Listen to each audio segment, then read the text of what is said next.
welcome into a very special edition of the National Defense. I'm Randy Miller, and back with us again is actor Charlie Sheen, and of course his book, The Book of Sheen. We were going to get in the weeds about the making of Platoon because he does. He gets in the weeds. Charlie, how you doing? I'm doing pretty good, Randy. How are you? You know, in the weeds is a pretty good term because that's where you spent most of the time in the Philippines. In the weeds. In the weeds pretty much covers it. Yeah, yes. yeah. Yes. Man, that is, you know, let's go back to kind of, for those of you that have seen Platoon, one of the greatest military films of all time, I think.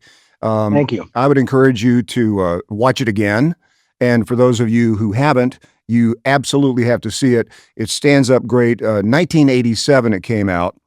And of course, Charlie plays Chris Taylor, a young grunt that volunteers to go to Vietnam. Talk about Dale Dye. I mean, this guy.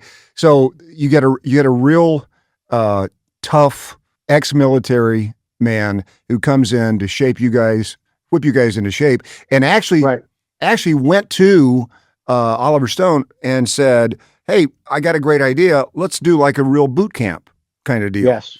And yes. It sounds like that was real. It was as real as it could have been. Yeah. Without the life and death stuff. Yeah. You know, I mean, the only life and death stuff would have been from the elements. It wouldn't have been from, you know, engaging any enemies. Right. Even though there were bands of guerrillas sort of roaming the countryside in opposition of the new political party. So there was tension in the air. Yeah. But he wanted to deliver something that was as real as you could get, but he only had 3 weeks. I don't know how long a standard boot camp is. Is it like 16 or 12 or? Yeah, generally like around 12. 12. Okay. Yeah. So he had to really pack it all in to a time period that was less than a month. Wow. Yeah, and so I think and it was brilliant the way he constructed it, and the other soldiers that he brought in, the other either current military or ex-military support team, you know, and they didn't let you guys off the hook. Any part of nothing. it? No, nothing. No, there was. So here's Malibu Charlie. Right. Just finished a frat party on the plane, and all of a sudden you're in this boot camp, and I mean you're taking orders, right? Oh yeah, no, it was there was this one meeting, this one thing at the hotel, because we got there and we had like 2 nights in the hotel, and then it was, I don't know if it might have been a Monday, but it was, you know, be in the lobby at 7 a.m. dressed and ready to go, but dressed in the fatigues that they had left in our rooms. And, you know, at that point, guys don't know how to tie their boots properly, you know? Right. You got a lot of do-rags showing up. You know? Right. Those didn't last. And so we knew from the first impression with Captain Dale Dye, USMC retired, that we were in for something that we had not bargained for. I think it was intense, but it was also exciting. Yeah, because it was demanding that we all just be called to a different level of discipline and accountability, and also, you know, what are our limits? None of us knew what those limits were. Charlie, I thought and by the way, we're talking to Charlie Sheen here on the National Defense about the making of Platoon. I thought some of your best acting in this was when you acted like that was the first bong hit you ever did. Oh, thank you. Yeah, that was for sure acting. You mean the one through the saw-off 12 gauge? Right. Yeah. No, it would have been more digestible, inhalable, if it was real weed. But of course you can't do that, because then who knows where the rest of the scene is going. Yeah, right. Wait, I have dialogue. I want to ask you about these humps that you guys went out on, because you go out in the jungle and you don't know what you're going to find out there. It could be snakes, it could be those fire ants that crawled all over you and your back. Exactly. And talking about how difficult this was. Forrest Whitaker, you said in your book, lost 35 pounds, and he did. was supposed to be known as Big Harold. Yeah. And I think I said in the book that it would have been odd to have to call him sort of large Harold. It's kind of funny. Yeah, no, we sort of saw him shrinking right before our very eyes from one day to the next. But it was, I mean, how could you not? It was 120 by 7 a.m. almost every day. I took some notes while I was watching Platoon again. I'm just going to give you a couple of these to comment on. Willem Dafoe had some guns. I mean, some guns. Oh yeah. No, he's just one of those like 4% body fat guys. You know? Well, I didn't remember that. Yeah. You could see it, I think, a little bit in Live and Die in LA. Okay, right. I think that came out before Platoon, right? And in fact, that was the film everybody pointed to. They're like, well, wait a minute. Why is he playing the good guy? Why wouldn't he just continue playing that really dangerous bad dude, you know? But no, Willem, lovely man, lovely dude. And yeah, no, he, we all saw him, like, well, we saw him in the camp, but then when we established the base camp in the movie, and there's that great shot with the chopper and he's dumping a bunch of outer on his privates, right? And we were just like, nobody wanted to take their shirt off if he was in the same scene. You know, there's like the after photo, and you got all the befores, right? Right. So like that. Well, and the other thing, I mean, Tom Berenger, wow, what a tour de force. Same thing with the reverse choice. Yeah. That, you know, most of his stuff that he was known for leading up to that was handsome, friendly, leading man, right? Ladies man. Yeah. You know, stuff like that. And then it just, you know what Tom did? Because the scars that he had, right? Oh yeah. I don't know. He's probably talked about this, but I thought it was such a great choice. It was really sort of an experiment because he didn't want to sit in makeup every day for 2 hours and have, you know, appliance stuff applied and all that fussing. And so there's a compound, I think it's called, I don't know, like collodion or something, right? I could be wrong. And it's a skin shrinker tightener thing. So what they would paint it on, and then it would pull the skin in to create the scar look. Wow. And all they had to do was just touch up a couple. I mean, he was in the chair for like 5 minutes. Wow.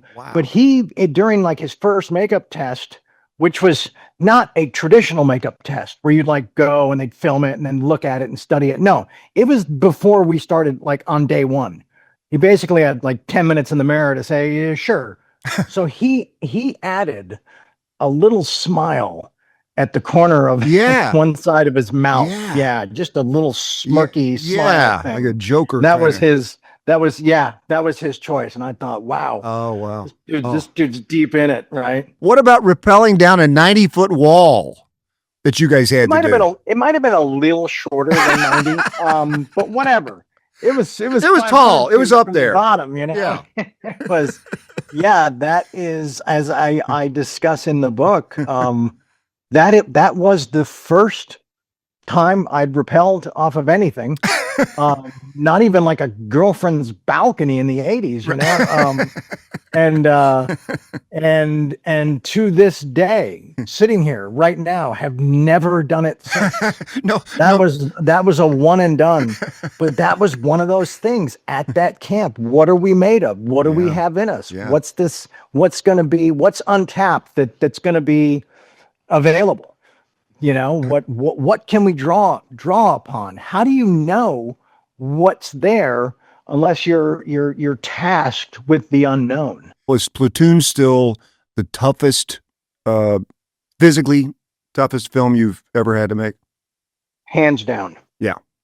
Hands down. I mean, there was another one, but physically demanding in a different way, not so much battling those physical challenges on camera, more in preparation, and that was just getting in shape for Hot Shots Due. Oh, sure. Yeah. Yeah. Yeah. And what didn't do any steroids, didn't do just Yeah. like 8 hours a day working out in the Hawaiian heat with a diet of like sushi and water. Oh, wow. It was nuts. Yeah. And so that was pretty difficult because it's one thing to get in shape and be that guy on day one, and then you got a 14-week schedule in front of you. So you're over in the corner doing push-ups or pulling the towel, yeah, but no, as far as how Platoon felt, being that far from home, literally on the other side of the world, where if you like either way you go, decide to go home, you're equally as far from. Yeah. And so, yeah, that and just the emotional aspects of it. Well, so let's talk about that for just a second, Charlie. So I'm glad you said that, because that's something I think that a lot of civilians don't quite understand, is the toll that deployment exacts on you in terms of the people you love being far away, being remote, not having that access. And I also loved, Chris Taylor is writing letters to his grandma all during the film, and the letters get exceedingly darker, as does his situation. But I thought that connection was so important. I think so too.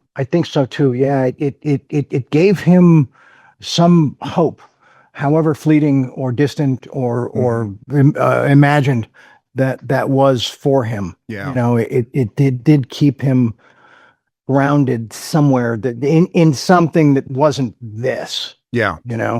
And did you come out of this kind of with a different attitude or a different respect, different mentality about the military? Oh, absolutely.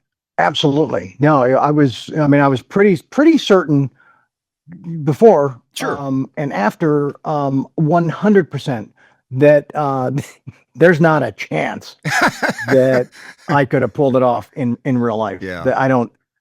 But I mean, who knows? Again, who it's knows? that thing about you Who don't knows? know what's in you until it's demanded to be that is be revealed. that is so true. Well, but the level of respect for those who did it, continue to do it, is off the charts. I think I might have said this to you over the phone on the radio a long time ago. Is you talk about what it takes and just having just a better perspective on it, having done it as close to real without again the whole life threatening part, the game changer part of it all. Yeah. And I've said to police officers, I've said, thank you for your service. You have the second toughest job in all of society.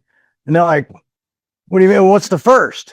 and I'll look them in the eye and I'll say, an infantry foot soldier during wartime. and they're like, you're right. And then do they still arrest you or not?